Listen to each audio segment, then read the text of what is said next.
नमस्कार। मेरो first video polio भ्याक्सिनको थियो र आज म तपाईँहरूलाई चाहिँ नयाँ टपिक अन्तर्गत जाँदैछु। यो पनि भाइरस सम्बन्धी नै हो र यो भाइरस हो इन्फ्लुएन्जा भाइरस।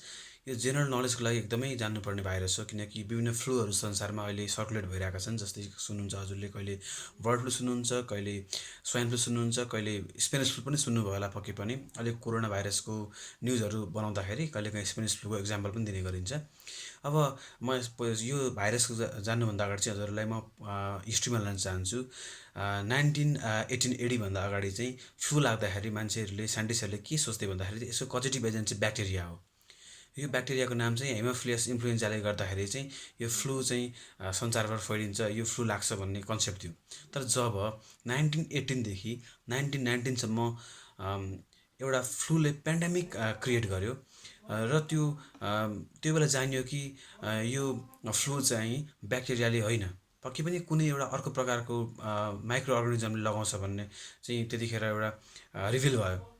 र के जान्यो भन्दाखेरि चाहिँ यो चाहिँ इन्फ्लुएन्जा भाइरस ले लगाउँछ भन्ने कुरा चाहिँ पछि 1935मा तीनजना साइन्टिस्टहरू मिलेर चाहिँ रिभिल गर्नुभयो। उहाँहरूले चाहिँ 1918देखि 1919को पिरियड बिट्विनमा चाहिँ स्पेनिस फ्लू भन्ने एउटा डिजिज चाहिँ संसारभर फैलिएर 50 मिलियन, अराउन्ड 50 मिलियनदेखि 100 मिलियनसम्मको लाई इन्फेक्ट गरेर 20 to 30 मिलियन्सको चाहिँ यसले ज्यान लिएको थियो।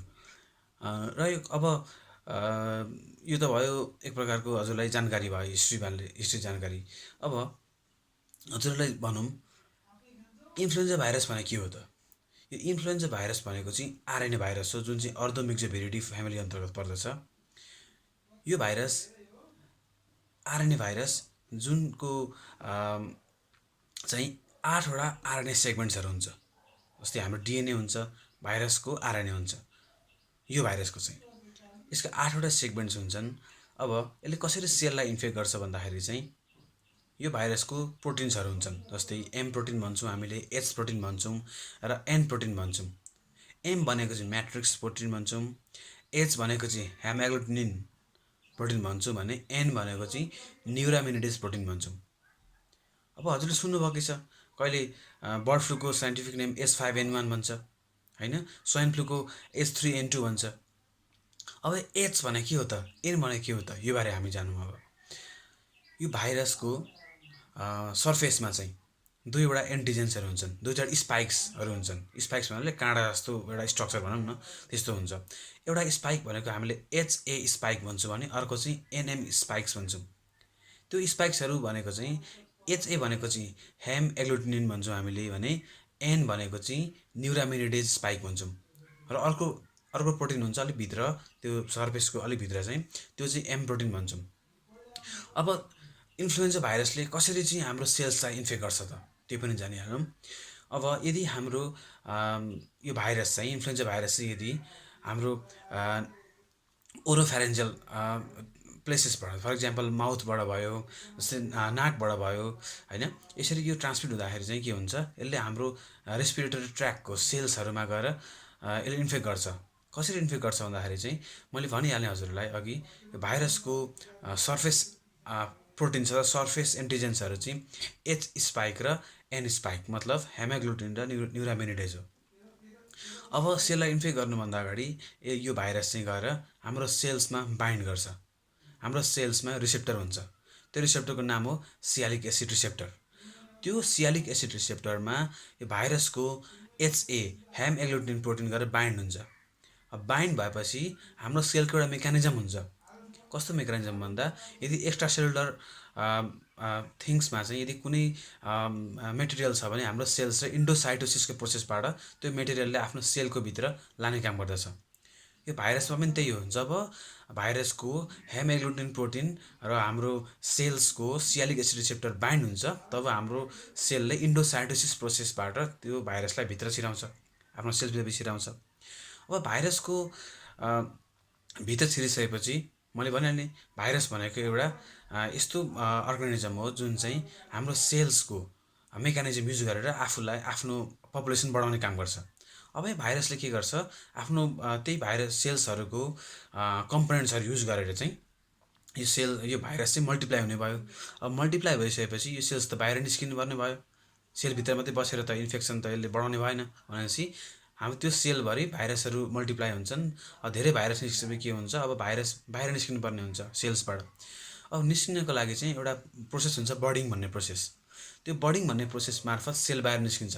कसरी निस्किन्छ भन्दाखेरि चाहिँ अघि जसरी हेम एग्लाक्टोनिनले सेल्ससँग बाइन्ड गरेको थियो त्यसरी नै न्युरामिनिडेज भन्ने अर्को स्पाइक, मैले हजुरलाई भने न्युरामिनिडेज भन्ने अर्को प्रोटिन्सले चाहिँ त्यो सेल्स, इन्फेक्टेड सेल्सबाट भाइरसलाई रिलिज गर्न हेल्प गर्छ। यसले चाहिँ सियालिक एसिडले क्लिभ गर्छ, मतलब ब्रेक गर्छ र रिलिज हुन्छ बर्डिङको थ्रुबाट।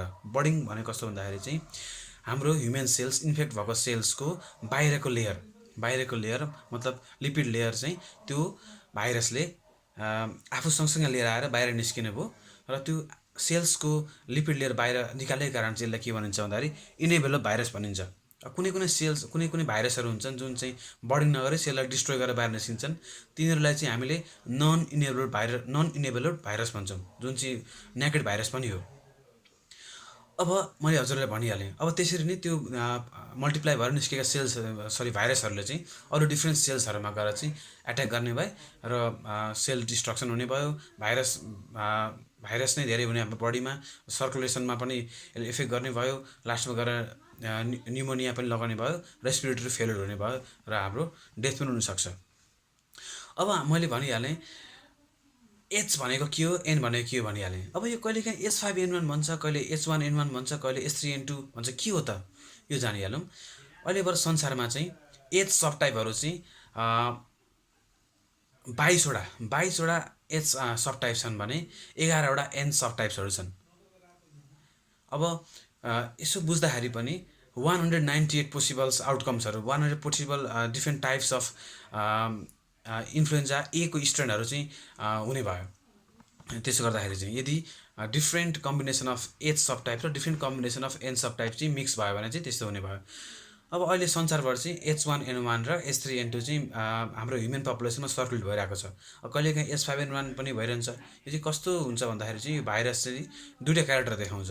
दुईवटा क्यारेक्टर के हो भन्दा एउटा चाहिँ एन्टिजेनिक सिफ्ट भन्छौँ हामीले, अर्को चाहिँ हामीले एन्टिजेनिक ड्रिफ्ट भन्छौँ।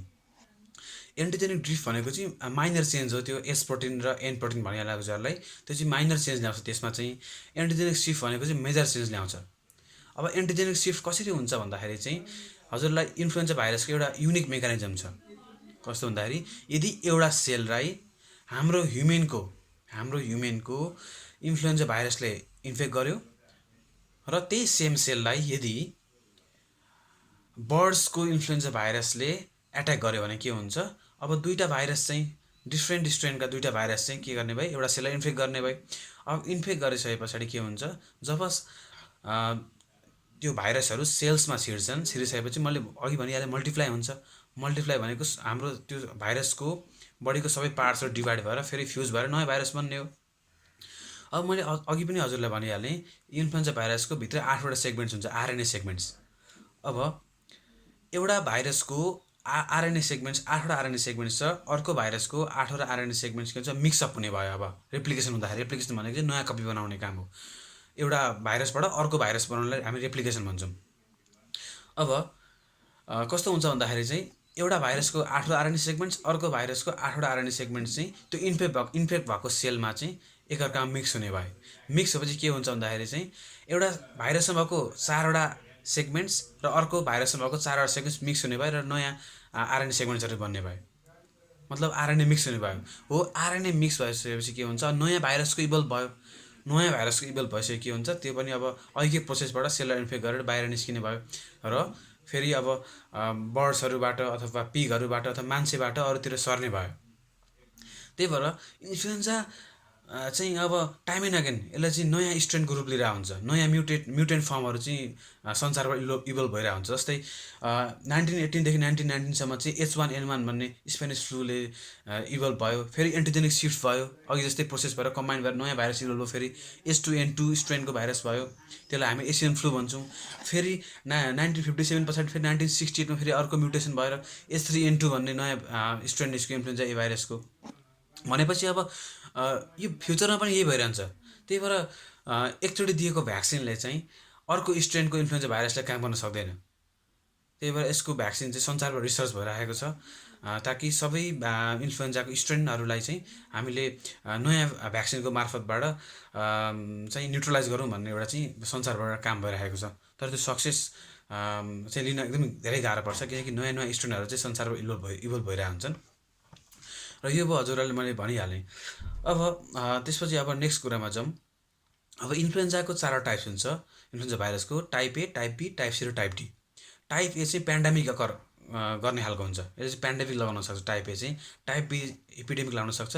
र टाइप सी र डी चाहिँ अलिकति माइल्ड टाइप अफ भाइरस हो। तिनीहरू चाहिँ क्याटल्सहरू जस्तै यो डोमेस्टिक एनिमल्सहरू भए, तिनीहरूमा चाहिँ इनहेबिट गरेर होस्ट लिएर बसिरहेको हुन्छन्। तिनीहरू चाहिँ अलिकति ह्युमेन ट्रान्सफर चाहिँ अहिलेसम्म भएको छैन।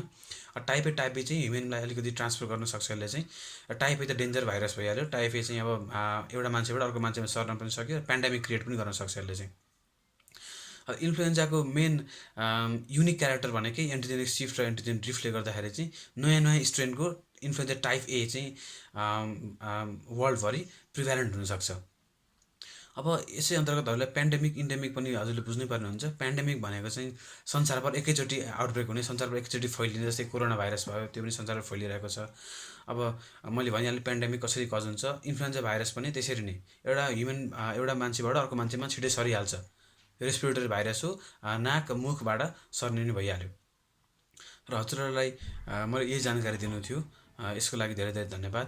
फिडब्याक्स र कमेन्ट्सको फेरि पनि आशा गर्दछु। केही मिस्टेक्सहरू भयो भने कृपया इनबक्स गरेर सच्याइदिनु होला। Thank you so much.